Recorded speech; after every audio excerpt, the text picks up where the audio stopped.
இஸ்லாமிய நாடுகளான துருக்கி மற்றும் அஜர்பைஜானுக்கு நம் இந்தியா ஆப்பு வைத்துள்ளது. ஏன் முக்கியம் தெரியுமா? கடந்த மாதம் பாகிஸ்தான் தீவிரவாதிகள் ஜம்மு காஷ்மீரில் தாக்குதல் நடத்தினர். இதற்கு பதிலடி கொடுக்கும் விதமாக ஆபரேஷன் சிந்தூர் என்ற பெயரில் பாகிஸ்தானுக்குள் ஏவுகணைகளை அனுப்பி 9 தீவிரவாத முகாம்கள், விமானப்படை, இராணுவ தளங்களை அழித்தது நம் நாடு. இந்த நடவடிக்கைக்கு துருக்கி, அஜர்பைஜான் நாடுகள் பாகிஸ்தானுக்கு ஆதரவாக மாறின. துருக்கி தனது ட்ரோன் மற்றும் ட்ரோன் ஆபரேட்டர்களை வைத்து பாகிஸ்தானில் இருந்து நம் நாட்டை தாக்கியது. ஆனால் நம் நாட்டின் வான்வெளி பாதுகாப்பு அமைப்புகள் பாகிஸ்தானின் ட்ரோன்கள், ஏவுகணைகள், போர் விமானங்களை வானிலேயே அழித்தன. இதையடுத்து துருக்கி, அஜர்பைஜானை நம் மக்கள் புறக்கணிக்கத் தொடங்கி வர்த்தகங்களும் ரத்து செய்யப்பட்டுள்ளன. சுற்றுலா செல்வதையும் புறக்கணித்துள்ளனர். இது இரு நாடுகளுக்கும் பொருளாதார ரீதியாக சிக்கலை ஏற்படுத்தியுள்ளது. இப்போது துருக்கி, அஜர்பைஜான், பாகிஸ்தான் கூட்டணிக்கு பாடம் புகட்ட இந்தியா மாஸ்டர் பிளானை மேற்கொண்டுள்ளது.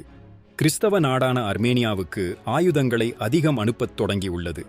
அர்மேனியாவுக்கும் அஜர்பைஜானுக்கும் இடையே நாகோர்னா கராபாக் பிராந்தியம் தொடர்பாக பலமுறை மோதல் நடந்துள்ளது.